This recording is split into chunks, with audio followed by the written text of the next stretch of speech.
Mukhang hindi na matutuloy yung barangay elections, SK elections this December 1, 2025.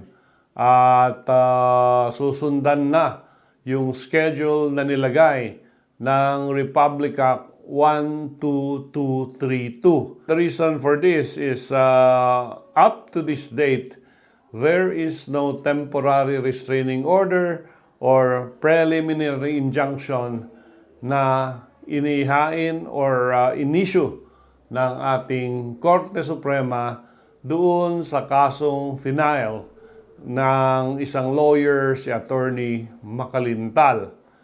At because of this, the COMELEC has already suspended all preparations, groundwork for the December 1 elections this year.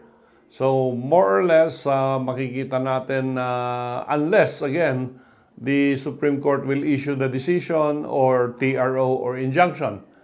And another development in the case is question ngayon ni Attorney Macalintal yung opposition and comment submitted by the Liga ng mga Barangay sa Pilipinas, petition filed before the Supreme Court.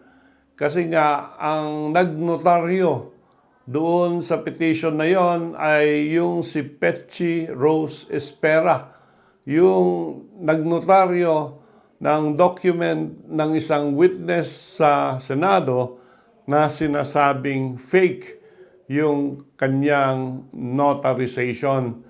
So, sabi ni Attorney Macalintal, baka if the notary is fake, then the petition or the opposition na final ng Liga ng mga Barangay should be removed from the records of the case. So again, another investigation, and this will delay the decision in the case.